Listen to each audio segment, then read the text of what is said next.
Good morning, ladies and gentlemen. I am JP the Outlaw here to give you my review of NXT March the 2nd, 2018.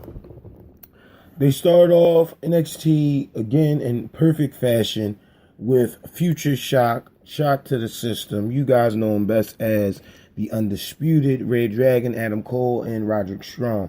They cut a beautiful promo on how they're going to take over the NXT, and Roderick Strong sends a special message to his opponent tonight, Pete Dunne. I love the story and the build for these guys. I think Pete Dunne and Roderick Strong can put on a fucking 5-star classic, maybe even 10-star classic, if you ask me. That's shout out to Big Daddy Dave Meltzer. You dig? Other than that, pretty much it was a great show, okay? The promo was fantastic, of course, and that's just hyping that match for later tonight, and we'll talk about it, because I think it's a great thing. You have Kairi Sane versus an enhancement talent, McKenzie. McKenzie was green as fuck, quick squash match.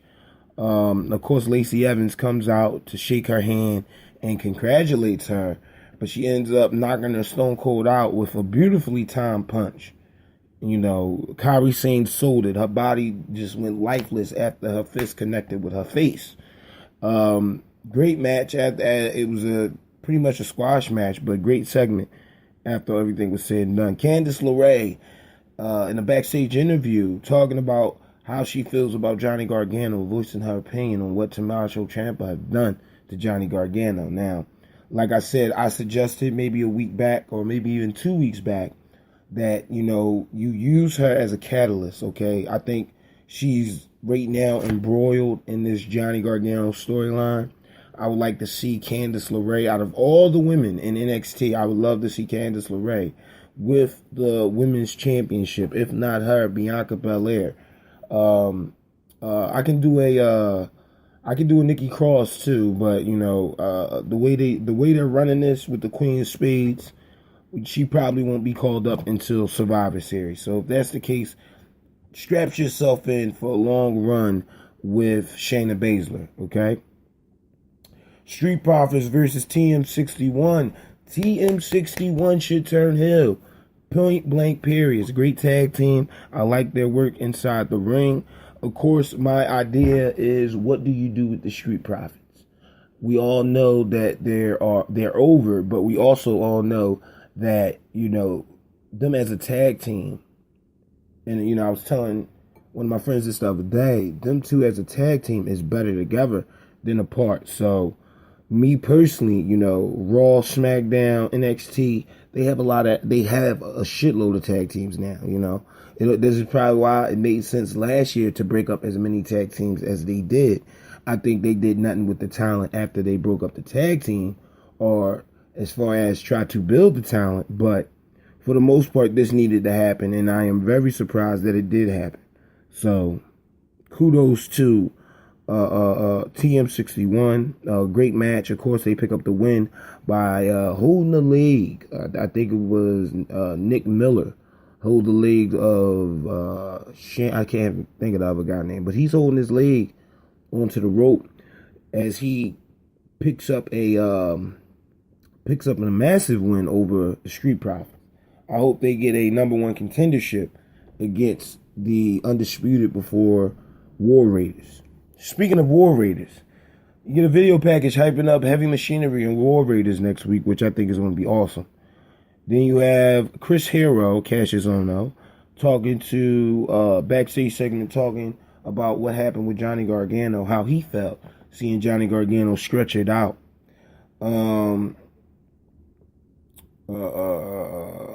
Coda Reeves versus Patrick Stewart. Scott, yeah. Coda Reeves, I really, he has a great menace, if I can say that. Like, his facial expressions are very keen, but for the most part, I am completely lost on his character. He looks like a Samoan Ric Flair if Ric Flair never grew his hair out, or tried to grow his hair out and it didn't work.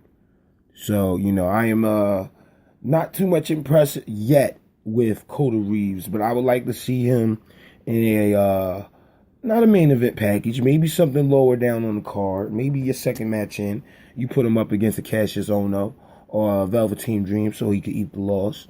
You know, that's only building, getting the ring rub from these other guys, you know. And Patrick Scott looked pretty good in the ring. You could tell he was the more skilled out of the two. Moving on, EC3 video package, crazy. That's all like literally that's what my notes say. The video package for EC3, all of his video packages has been pretty nice. It showcased his 1%er mentality, and I love that about EC3. The guy's a bona fide star. He got a great look. I think, you know, with time he will be the NXT champion.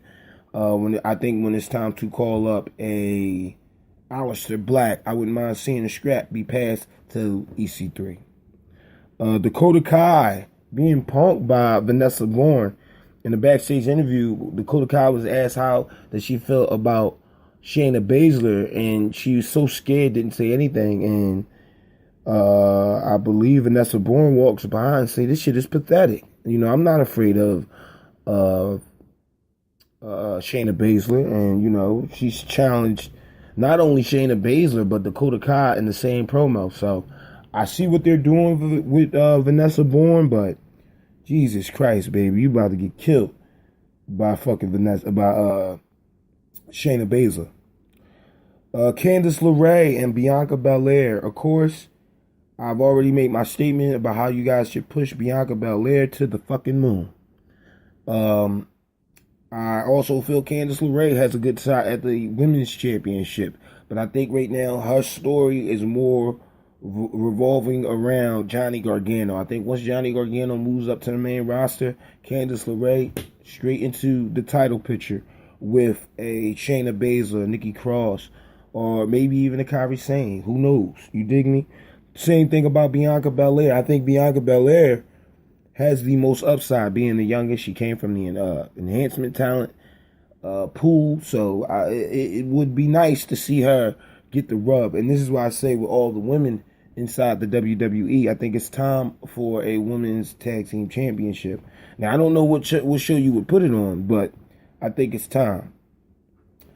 Then you get a video package for next week. EC3 to be action against, I forget this guy's name, Roberto something. He's a regular NXT talent, but he's good. He was on the Cruiserweight Classic. I can't wait to see that match. Then you got Pete Dunne and Roderick Strong in a great fucking fantastic match. They told a beautiful story here. You know, Pete Dunne is not one to hold back an elbow, and you already know Roderick Strong is the messiah of the backbreaker. So, you know, I love what they're doing with Roderick Strong. Both these guys, in my mind, cannot take a loss at this juncture. It was good that they got a disqualification with the interference from the rest of Undisputed.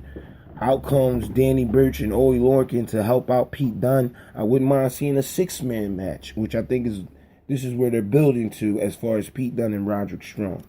So that is your NXT review. I am JP the Outlaw. I'm about to go to work, brush my teeth, wash my face, even scrub my back. Okay? So, with that being said, I want you guys to enjoy your day. I will talk to you soon with a preview and predictions for the upcoming WWE pay-per-view Backlash. If you guys have time, check out JP Outlaw Labcast on YouTube.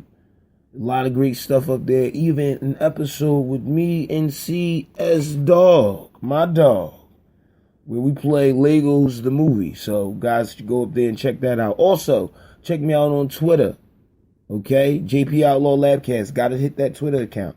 As well as my Wrestling Amino fans. Check me out this weekend. It'll be a special upload of the JP Universe for WWE 2K18. So, got a lot of stuff going on, you know? And also, we'll be doing a live stream this weekend, Saturday morning. Me, CS Dog, will be doing a live stream of the Lego movie game. So, you know, we got stuff going on. Hope you guys join us. Peace and the grease. Outlaw out.